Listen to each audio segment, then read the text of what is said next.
The hospital corridors reeked of disinfectant and despair, a smell I'd grown to hate over the years. My phone was still hot against my ear from Uncle Tommy's frantic call about Mom's stroke. 20 minutes had passed since I'd arrived, and already I could feel the familiar weight of Ben's judgment pressing down on my shoulders. "You're overreacting, Savannah," Ben said, checking his watch for the third time in 5 minutes. "Your mother probably just had a dizzy spell." I gripped the edge of the waiting room chair, my knuckles turning white. A dizzy spell doesn't paralyze half your body. The fluorescent lights cast harsh shadows across Ben's face, making him look older than his 54 years. He'd barely looked up from his phone since we'd arrived, probably monitoring his precious stock portfolio or placing another bet he thought I didn't know about. Uncle Tommy emerged from the emergency room doors, his usually cheerful face drawn and pale. "They're moving her to intensive care. The doctor says it's severe." My chest tightened.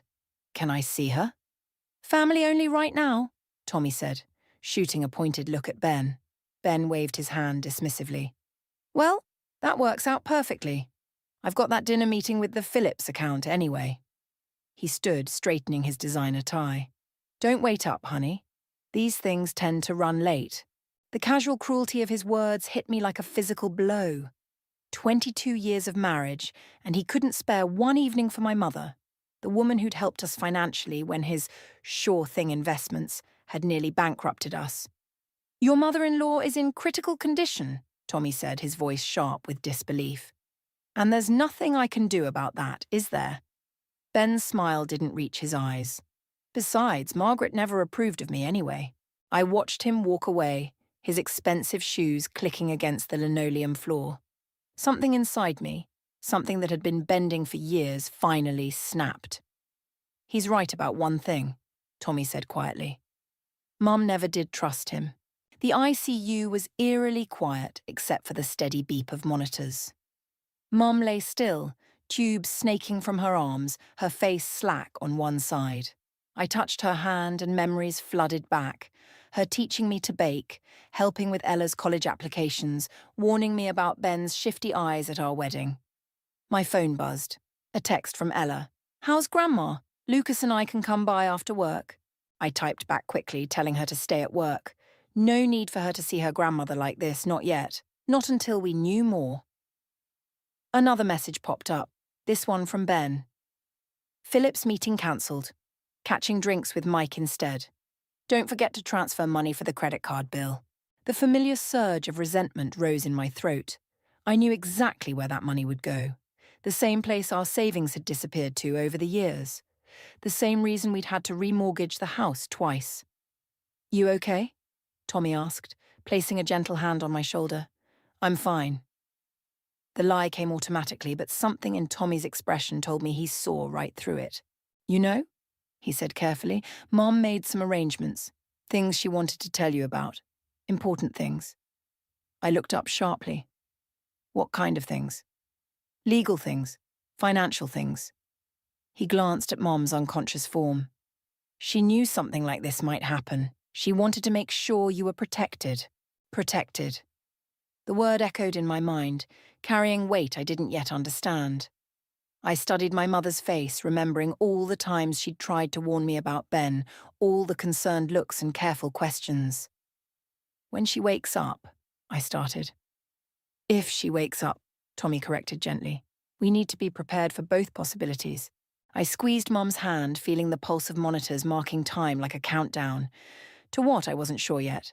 But sitting there, watching my mother fight for her life while my husband drank away our future, I knew something had to change.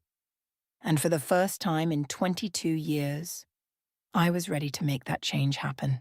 3 days into Mom's hospital stay, I found myself sorting through her belongings at home, each item a reminder of the life force that used to fill these rooms. The house felt hollow without her constant movement, her humming, her endless projects. "Mum kept meticulous records," Ella said, leafing through a stack of bank statements on the dining room table. "Everything's organised by year, even the receipts." I nodded, remembering Mom's warnings about financial independence. "Your grandmother always said a woman should know exactly where every penny goes." Unlike Dad? Ella's voice carried an edge I wasn't used to hearing. The question hung between us. I busied myself with a folder of insurance documents, avoiding her eyes. What makes you say that? Lucas mentioned something the other day. She hesitated. About Dad's name coming up at his firm. Something about credit issues. My hand stilled on the papers. Lucas, the tax attorney boyfriend I'd only met twice, the one Ben dismissed as too serious for our daughter. It's probably nothing, I said, but my voice sounded hollow even to me. The front door opened and Ben's footsteps echoed through the foyer. There are my girls, he called out, his charm turned up to full wattage. Working hard or hardly working? He appeared in the doorway, designer suit pristine despite the late hour. A faint whiff of scotch followed him into the room. How's the Phillips account? I asked, watching his face carefully. Wrapped up tight. He loosened his tie. Though Mike's divorce is complicating things. Speaking of which, we should review our own portfolio soon. Market's getting shaky. Ella gathered her things. I should go. Lucas is waiting. She kissed my cheek, then paused by her father. Dad, maybe you could visit Grandma tomorrow. The doctors say familiar voices might help. Of course, Princess. Ben smiled, but it didn't reach his eyes. First thing tomorrow. After Ella left, Ben's facade cracked slightly. He poured himself a drink from Mom's crystal decanter, the one she'd specifically asked him never to touch. You shouldn't make promises you won't keep, I said, closing the folder I'd been examining. What's that supposed to mean? You haven't visited Mom once since she was admitted. He swirled the amber liquid.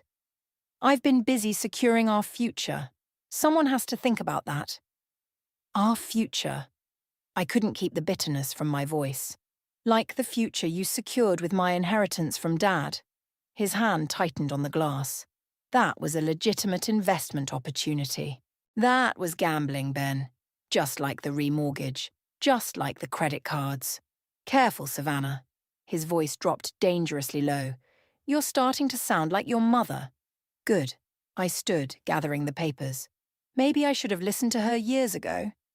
Ben moved closer, invading my space the way he always did when he wanted to intimidate me. Your mother never understood business.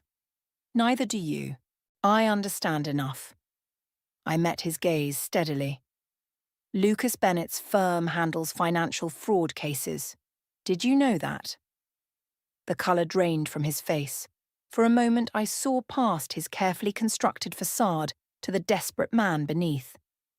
You've been checking up on me. His charm vanished entirely. No, but maybe I should start. He grabbed my arm as I turned to leave. Don't threaten me, Savannah. You won't like how that ends. I looked down at his hand, then back at his face. Let go of me, Ben. You won't like how that ends either. Something in my voice must have reached him because he released me, stepping back as if burned. I gathered the last of Mom's papers and headed for the door. Where are you going? He called after me. To the hospital. Where my mother is. Where my daughter expects you to be tomorrow. I paused in the doorway. Don't bother coming. We both know you won't show up anyway. As I drove away, I could see him in the rearview mirror, standing in the doorway with his drink. For the first time in our marriage, I felt no urge to go back and smooth things over. Instead, I felt something new taking root, something that felt dangerously like freedom. The bank statement trembled in my hands as I stared at the screen of my laptop. $500,000. Gone. Not gradually, but in one massive transfer 3 days ago. The same day Mom had her stroke. I clicked through our joint account history, my stomach churning. Smaller withdrawals peppered the last 6 months, 10,000 here, 20,000 there, each one coinciding with Ben's business meetings. My phone buzzed. A text from Diane.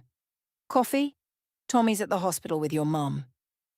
20 minutes later, I slid into a booth at the corner cafe, spreading the printed statements across the table. Diane's eyes widened as she scanned the numbers. Jesus, Savannah. Does Ella know about any of this? No. I wrapped my hands around my untouched coffee, and she can't. Not yet. These withdrawals. Diane tapped a particular line item. The timing matches those poker tournaments Ben mentioned at Christmas. A waiter approached, but Diane waved him away with a sharp gesture. Have you confronted him? He's not even home. Called this morning about an emergency client meeting in Vegas. The irony tasted bitter in my mouth. Vegas. Diane's face hardened. Convenient. My phone lit up with an incoming email. From Lucas Bennett's law firm. I opened it with trembling fingers, scanning the contents while Diane watched my face. What is it?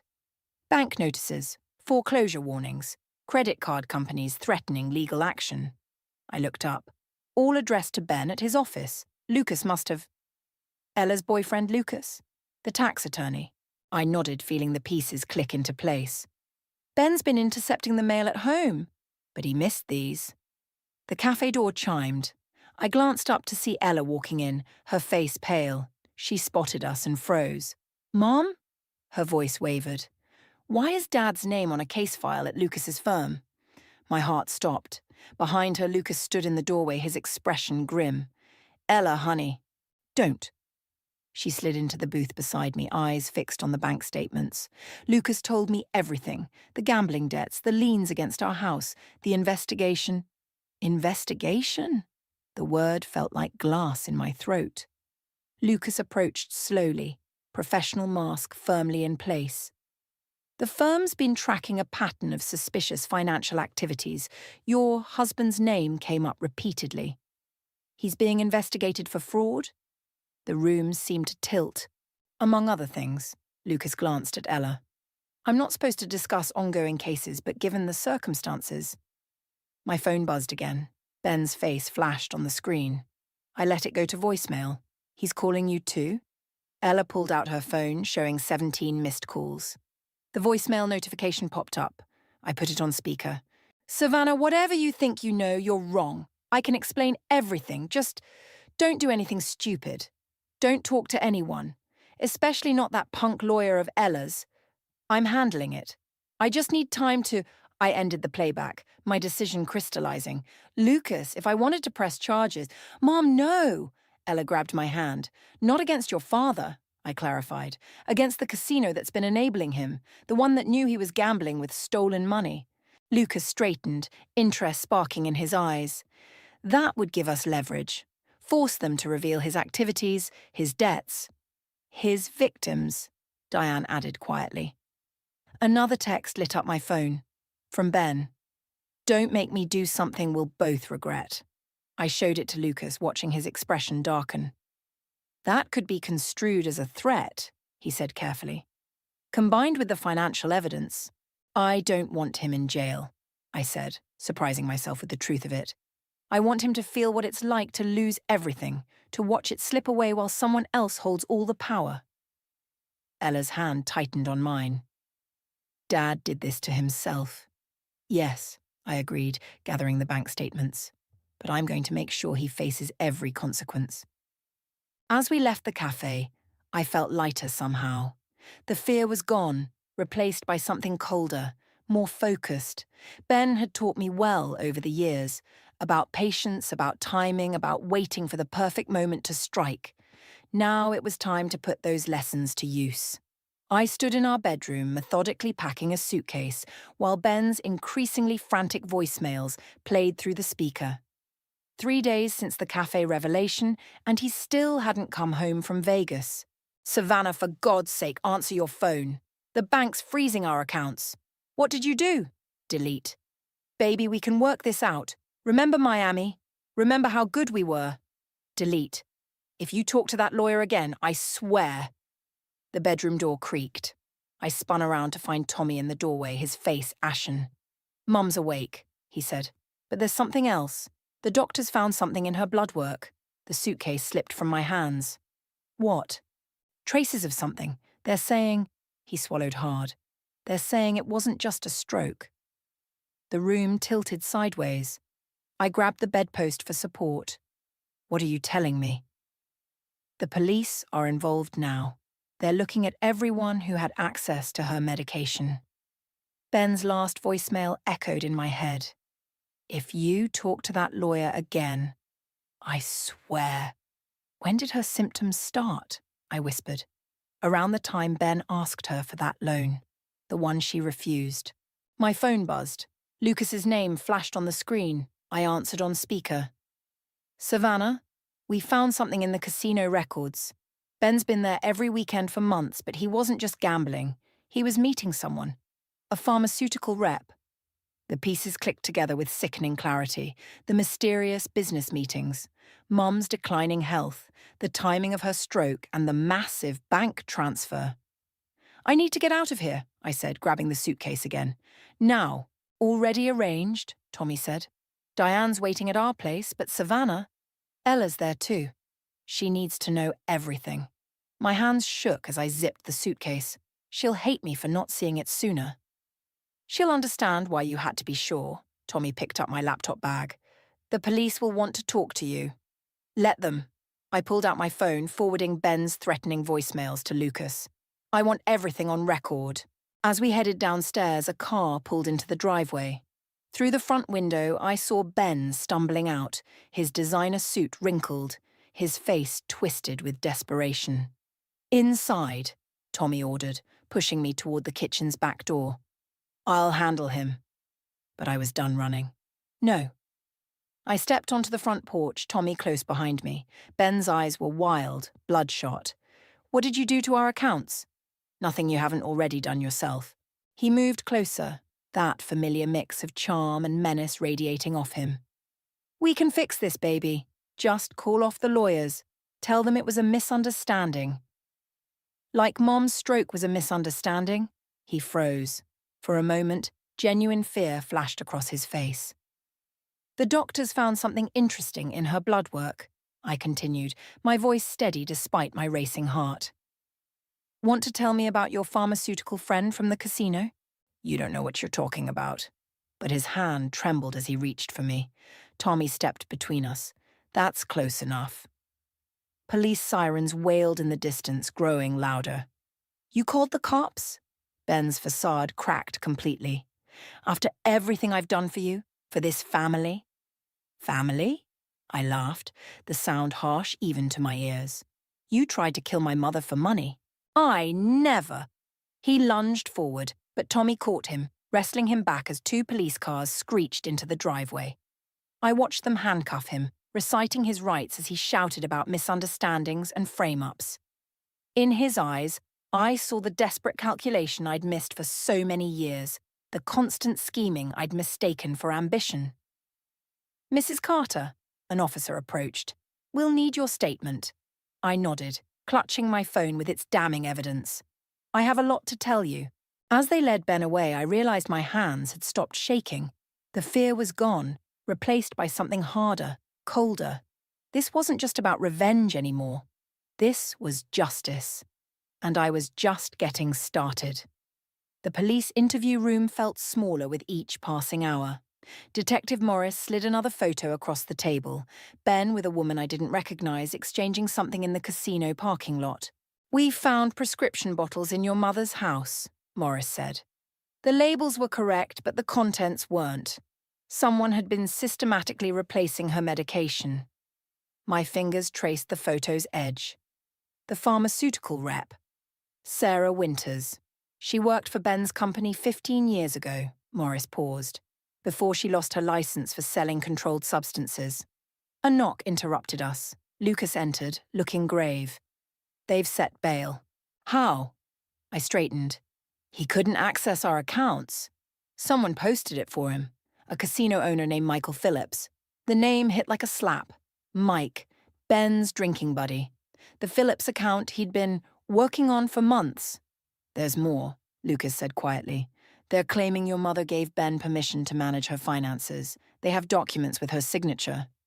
Forged, I spat. Probably, but it complicates things. Detective Morris gathered her files. Mrs. Carter, you should know, your husband made a call before posting bail to your daughter's workplace. The world tilted. Ella had just started her dream job at an investment firm, a position Ben had helped her secure through his connections. My phone buzzed with Diane's text. Ella just called. She's been suspended pending an investigation into irregular trading activities. He's going after her career, I whispered. It's a warning, Morris said. He's showing you what he can do. I stood, my chair scraping against the floor. I need to see my mother. At the hospital, I found Tommy outside Mom's room, arguing with a man in an expensive suit. You can't just transfer her, Tommy was saying. She's not stable enough. I have medical power of attorney, the man replied smoothly, signed by Mrs. Carter's son-in-law before his recent unfortunate situation. I stepped forward. When? The lawyer turned. Mrs. Carter, 3 months ago, your husband forged documents giving him control over my mother's medical decisions. I pulled out my phone.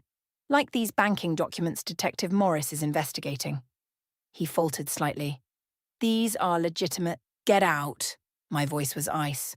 Before I call security and have them check every signature against my mother's real medical directives. After he left, Tommy gripped my arm. Savannah, he's systematically destroying everything you care about. No. I watched Mom through the window, her face peaceful in sleep. He's showing me exactly what I need to do. My phone lit up with an unknown number. The text made my blood freeze. Remember that investment property in the Keys? The one in your name? Shame if the IRS found out where that money really came from. Ask Ella how an audit would affect her new career. What property? Tommy asked, reading over my shoulder. One I didn't know existed. I dialed Lucas. I need everything you can find on Michael Phillips and his casinos. Every transaction, every shell company, every fake account. Savannah, Ben's not just threatening me anymore. He's trying to destroy Ella's future, Mom's care, everything. I gripped the phone tighter. So I'm going to destroy him first. How? I watched a nurse check Mom's vitals, remembering all the times Ben had dismissed her warnings about him. By using everything he taught me about patience, about waiting for the perfect moment. Another text arrived. Dinner tomorrow, for old time's sake. Just you and me, baby. We can fix this. I showed Tommy the message. He thinks he's still in control. Are you going? Yes. I smiled, and it felt like baring teeth. But not to fix anything. I'm going to give him exactly what he deserves. Tommy studied my face. Be careful. Men like Ben are most dangerous when they're cornered. I know. I touched the window separating me from Mom. But so are women with nothing left to lose. I typed my response to Ben. Dinner sounds perfect, just like old times. The plan crystallizing in my mind wasn't about revenge anymore. It was about justice. And tomorrow night, Ben would learn the difference. The restaurant Ben chose was where we'd had our first date 23 years ago. I watched him through the window, already seated at our old table nursing a scotch. The recording device Lucas had given me felt cold against my skin. You don't have to do this, Tommy said from the driver's seat. We have enough evidence. Not for the attempted murder charges. I checked my phone one last time. No messages from Ella since Ben's threats had cost her her job. He needs to confess. Inside, Ben stood as I approached, that familiar, charming smile in place. You look beautiful. I sat without responding, noting the slight tremor in his hands as he lifted his glass. No wine? He asked. You always loved their Cabernet. I need a clear head to discuss our daughter's future. His smile tightened. Ella's situation is unfortunate, but these things happen in finance. Unless what? Drop the investigation into your mother's incident. Sign over your power of attorney. Things could go back to normal. The waiter approached. Ben ordered another scotch. Normal? I kept my voice steady. Like poisoning my mother's medication? Like forging documents to steal her money? Careful, baby. His charm vanished. You're in over your head. Ask Mike Phillips about the last person who threatened his casino operations. Is that what happened to Sarah Winters, the pharmaceutical rep? Ben's glass froze halfway to his lips.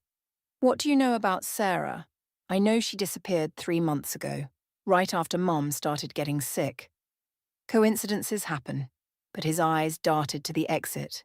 Like the coincidence of that property in the Keys, the one you put in my name without telling me? Insurance policy, he leaned forward, for both of us. Sign the papers I brought, and Ella gets her career back.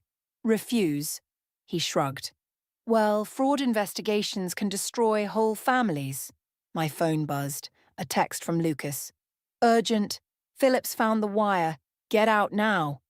Ben's phone chimed simultaneously. His face transformed as he read the message. You stupid bitch. He grabbed my wrist. You're wearing a wire? I tried to pull away, but his fingers dug deeper. Ben, you want to play games? His voice was barely a whisper.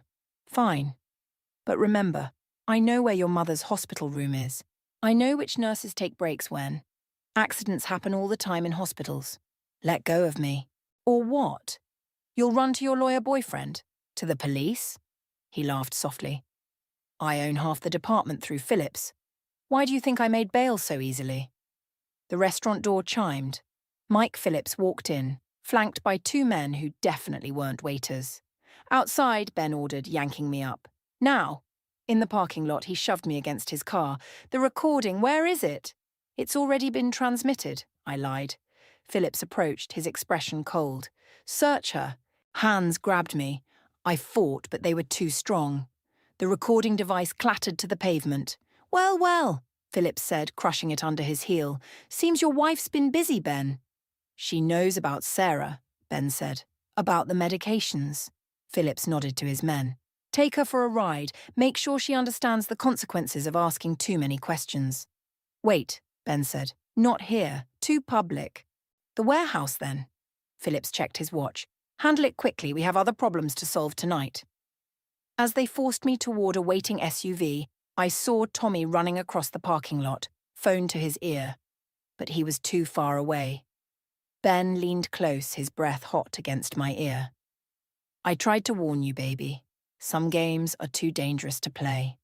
The SUV door opened.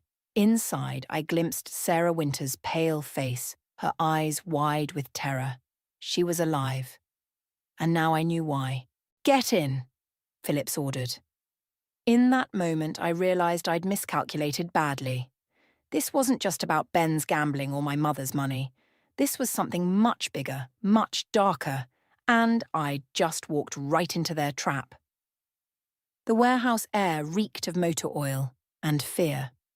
Sarah Winters huddled in the corner while Phillips's men kept their guns trained on us. Ben paced, checking his phone every few seconds. The police are at the casino, he snapped at Phillips. How did they know? Maybe your wife can explain. Phillips nodded to his men.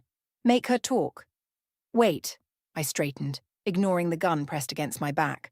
Before you do anything stupid, you should know about the trust. Ben froze mid-pace. What trust? The one Mom set up 3 months ago, right after she caught you forging her signatures. Phillips stepped closer. What's she talking about, Ben? She's bluffing.